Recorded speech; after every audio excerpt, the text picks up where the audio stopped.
Marvin Goldfried is a distinguished professor of psychology at Stony Brook University, where he helped to develop the graduate program in clinical psychology. He's the co-founder of the Society for the Exploration of Psychotherapy Integration. Alan Francis is a professor of psychiatry and chair emeritus at Duke, and was chair of the DSM-IV task force. Marvin describes the evolution of his psychotherapy orientation as psychodynamic, behavioral, CBT, and eventually integrative. He practices, teaches, and supervises what works clinically using direct and indirect evidence base. Alan describes his approach to psychotherapy as whatever works, or no one size fits all. He was trained and taught at the Columbia University Psychoanalytic Center, but remains equally interested in brief, supportive, cognitive, behavioral, interpersonal, and family therapies. Please enjoy this week's episode.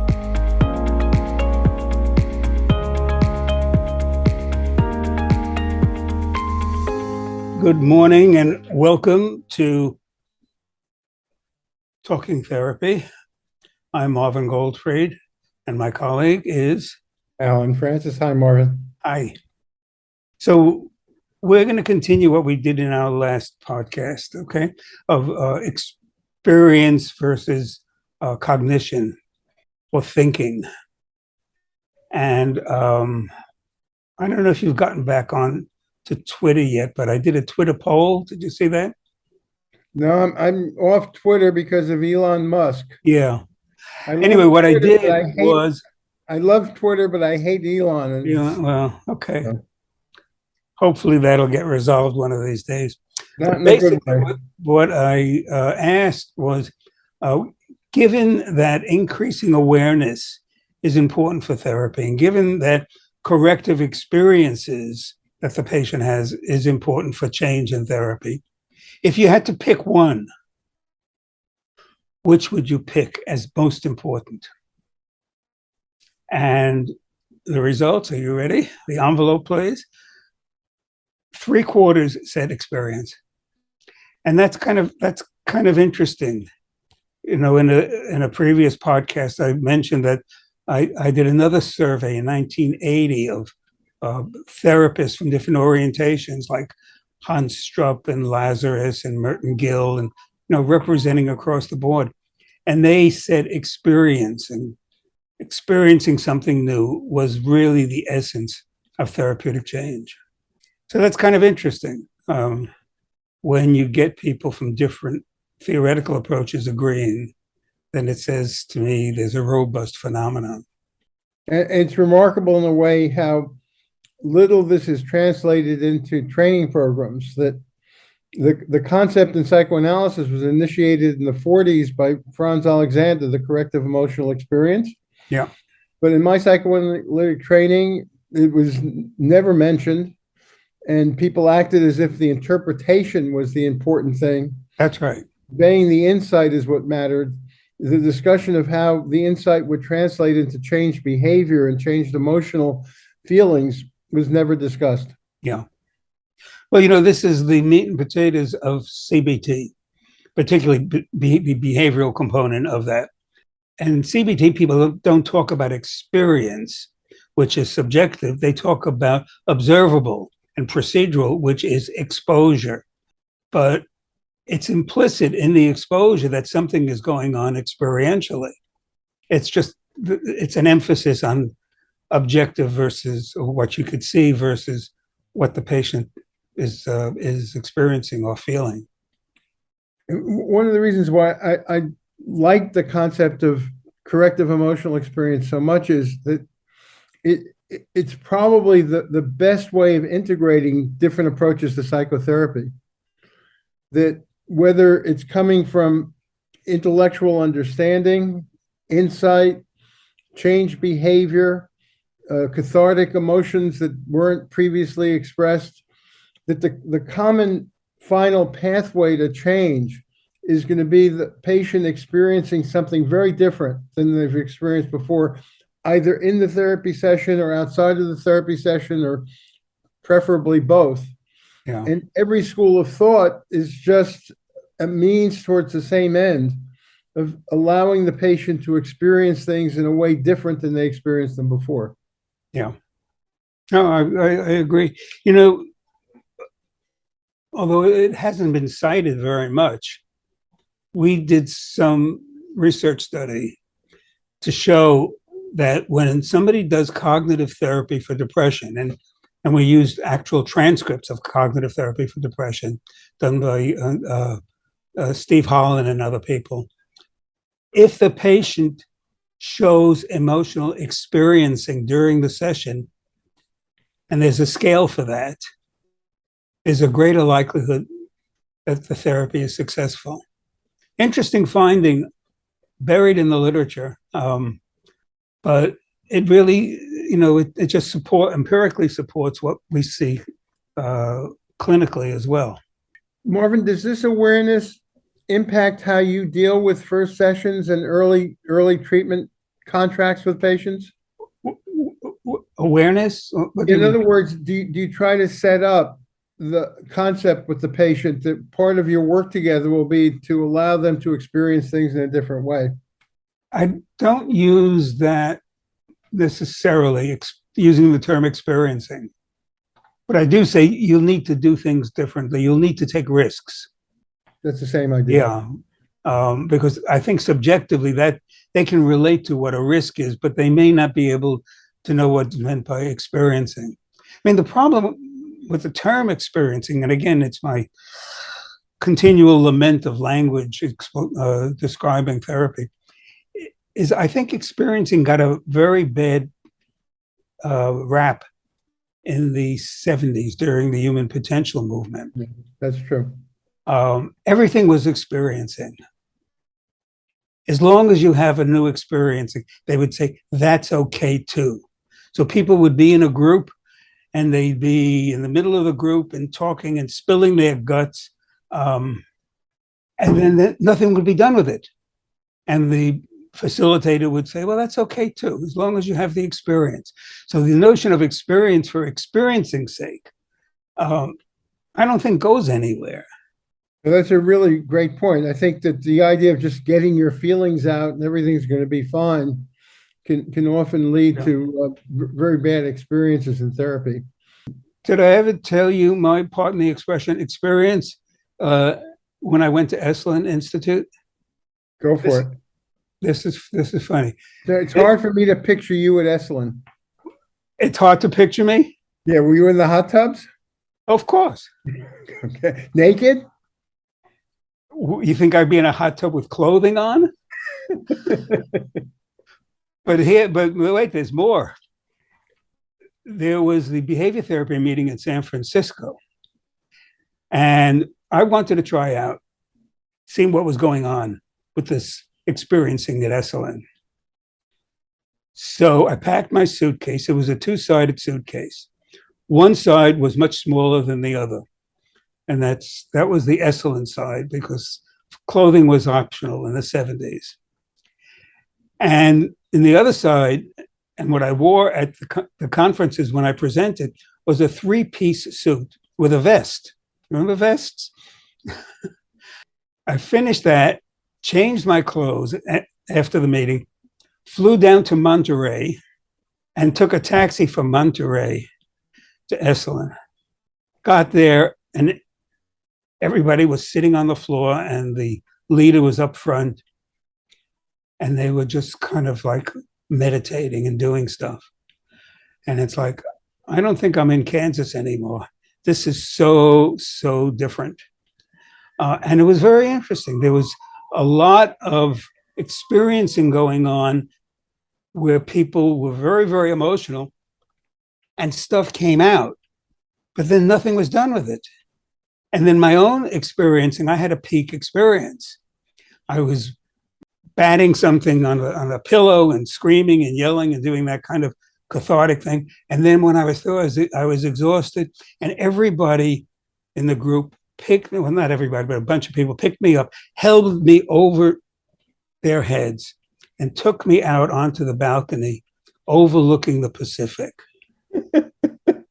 That was an experience. It was a wonderful experience. The therapeutic value, nothing. Okay, well, I think, Marvin, you've touched on a really amazingly interesting and important point that I hadn't thought of before. But now I want you to try to explain the difference. So we've been saying over and over again that the most essential part of psychotherapy is the corrective emotional experience. Right. You've just described a very intense peak experience Yes. that had no impact. What's the difference between a corrective emotional experience in the context of an effective psychotherapy versus a intense peak experience in a new age kind of Yeah. Well, the peak experience in the new age thing is kind of like a high, whether it's a drug high or a meditative high or something. It is an intense, positive, often positive experience. The corrective experience is therapeutically relevant. That is, I've never been able to talk to my partner this way, or I've never tried this out, or I would never do this. There's an expectation that if I did this, something terrible would happen. And because of the therapy relationship and the motivation to change, and maybe even rehearsal within the session, the person finally does what they haven't done before. And the terrible thing that they anticipated didn't occur. But what's the difference, Marvin? Is it that the experience you have at Esalen or at any new age weekend retreat kind of deal doesn't generalize the rest of life? Yes, exactly. It doesn't, because it may not be relevant to the rest of life. I mean, yeah, I can sit and look at the sky and clouds and feel good about it, but it's not going to help me if I'm having a problem in my life. It may temporarily make me feel good, but it's not quite the same. What's not the same? What does therapy do that's an addition? It changes my belief system about something, a belief system, the meaning I ascribe to certain actions or people. It changes it in a way that makes my life more effective, my interactions more effective, let's say, if it's an interpersonal kind of thing. It produces change. Yeah, but the question is, what's the mechanism of that change? Are you saying that just having the feeling by itself without understanding it and without... No, it's not just having the feeling. It's recognizing that, gee, everything I've always thought that if I asked somebody or if I disagreed with somebody, that it would ruin the relationship. I always believed that. And you can trace that back to early learning experiences, observing breakups in relationships. So I always believed this was a kind of a core underlying interpersonal belief or schema, if you will. And it's not just an intellectual kind of thing, it's emotionally laden. So we were talking about last time in our podcast about the difference between intellectual knowledge, knowing with the head, knowing with the heart. So this is kind of knowing with the heart. Yes, realistically, I realize this. So going through and taking the risk of doing what one believes is going to be disastrous, and it turns out not to be disastrous, that is the change mechanism. That is, I believe, the powerful change mechanism. This very much fits in what we were saying last week, that what makes us human is the combination of having thoughts about what's happening, feelings about what's happening, and related behaviors. And if I hear you right, what you're saying is that your Esalen experience, as intense as it was just a feeling experience that didn't have a major long-term enduring and prevailing impact on how you saw yourself and saw the world on a cognitive level. Right. Didn't have a lasting impact on your behaviors and your personality style. Yes. The difference between therapy and cathartic, thrilling experiences is that therapy combines the feeling element with thoughts, and change behaviors. Very good summary. You should be a therapist. It was so nice.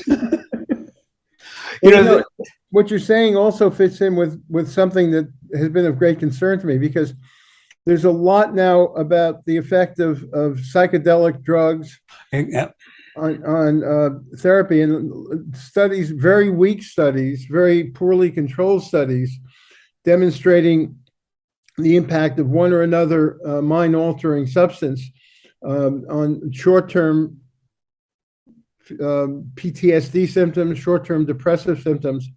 the studies are all flawed because there's no way of blinding people to whether they're getting the non-dosing substance.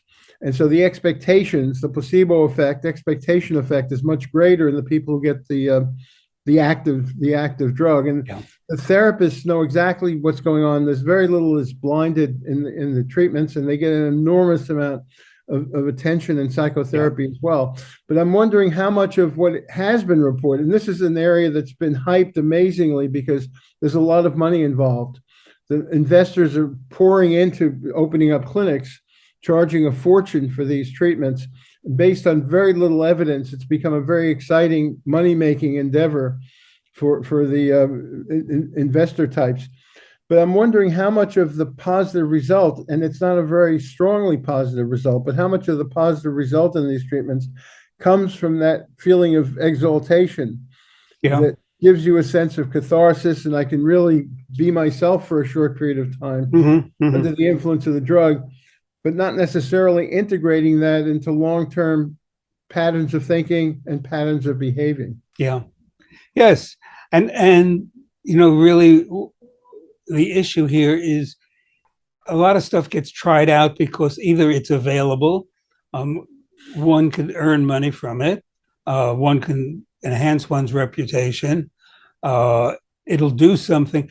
However, it comes more from a technique or procedural level rather than the mechanism or process. You've got to start with the process of change and then bring in the techniques afterwards. So it's not just emotion for emotion's sake, but it's emotion in the way that you so elegantly described just a few minutes ago, of how it links in to changing one's thinking, changing one's feeling. And there's a lot of confusion here with the notion of experience, not only because it's just emotionality from the 70s that doesn't go anywhere, but, and now we're sliding into the topic of emotion. Emotion means different things to different people, depending on the school of thought. Experiential people and psychodynamic people, when they think of emotion, it's different when CBT people think of emotion. Give you an example. We did a study where we had master therapists send in what they believed to be significant sessions, which we had transcribed and coded. What we found for the CBT therapists versus the psychodynamic therapists, who were interpersonal in orientation, was in the significant session sent by CBT therapists, there was a drop in emotionality. They were able to do something to reduce emotion. In the significant portion of the psychodynamic therapies by psychodynamic clinicians, the significant portion showed an increase in emotion. So psychodynamic therapists and CBT therapists think of emotion in different ways. One, something to get rid of, the other to advance. And this is a very, very important distinction. So some years ago, the NIMH had a weekend workshop where they brought a bunch of us together.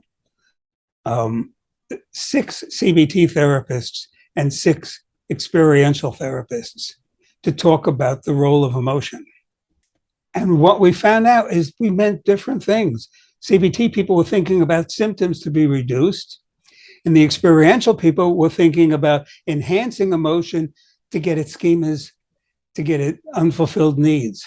Yeah, and this brings up again what you've been working on for 40 years, integrating psychotherapy, that the worst therapists I've known have tended to be those who are very reductionistic and focus on just one aspect.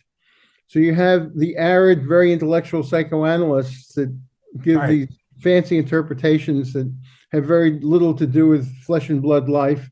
You have these cognitive therapists who follow a manual and lose the patient because they're worried about what I'm supposed to do on page 46.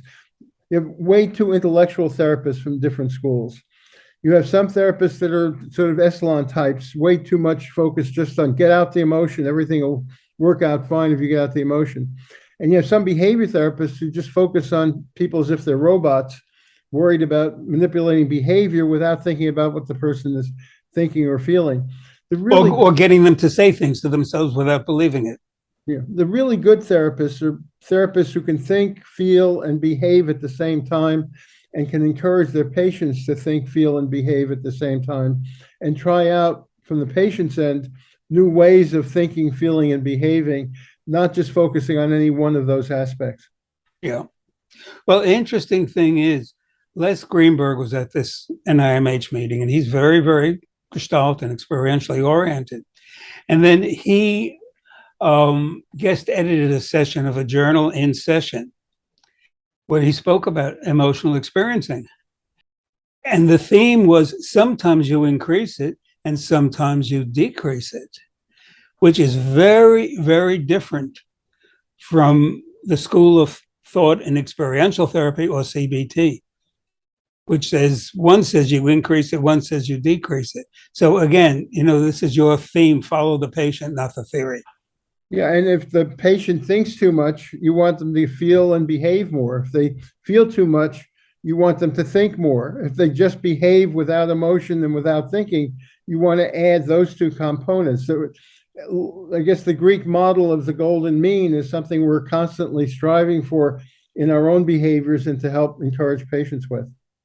Well, and it's more than the golden mean. It's the flexibility of doing one thing or another depending upon what's called for in the given case. Did I tell you about that incident in one of our podcasts about when I was doing a 2-chair with somebody, and he looked at me with disdain and he said, "I know this"? Do you remember? Say it again, because everything he was essentially his problem was being anxious about the opinion of others, and he couldn't function. It was really very, very impaired because he was worried about what others would think. So I did a 2-chair, and there was the critical chair, which said, you got to be very, very careful about pleasing other people. Don't let anybody disagree with you. And then he was supposed to put that into perspective when he switched chairs. And he was doing it. And then he looked at me with a look of disdain and said, "I know this. He said, "I know this," parenthesis, "you idiot." And I had this horrible sinking feeling, but then I had a visual picture of the word "no." And in my mind's eye, it was blue and underlined. And I clicked on it. And I said, there are two ways, and I thought 2 ways of knowing. He knows it intellectually, not emotionally. So I've got to enhance the emotional interaction in the 2-chair technique. And there are techniques for doing that. And after about another 10, 15 minutes of doing it, he turned to me and he says, "I think I get it. Now I know what you mean." It's a nice thing that happens in each of these podcasts is that as we get towards the end, for reasons I don't begin to understand, there's always an idea that pops up that could serve as next week's topic. Yeah. It occurred to me in your telling that vignette that maybe we should discuss next time, what does intuition mean? And how important is therapist intuition in doing therapy? Okay. Well, we touched on that in a previous podcast. I don't think it went over well, so maybe we should enhance on that and extend that. Yeah, it's something I haven't thought of much, and that's why I'd like to get your views on it. What does intuition mean? I mean, we won't do it now because I think it requires its own. It requires some thought. And like in the vignette, you had an intuition that the word "no" would be the key. No, I did not have an intuition. No, I remember the distinction between knowing with the head, knowing with the heart, what we spoke about in our last podcast, the work of John Teasdale, the emotionality, the implicational meaning versus the propositional meaning. No, what I clued into. But you seized on that term. You Yes. intuited somehow that would be the key. Well, it was that. I don't know if that was intuition. I took the term. No. This is actually one of our basic differences. I think intuition is like crucial. and you see things more in a logical way. Okay. Well, I respect your right to be wrong. No. Okay, let's think about what we do next week. This is a good possibility, but I do think we're coming toward the end, and so this is good. See you next week, Marvin. Take care. Stay safe. You too. Bye-bye. Bye-bye.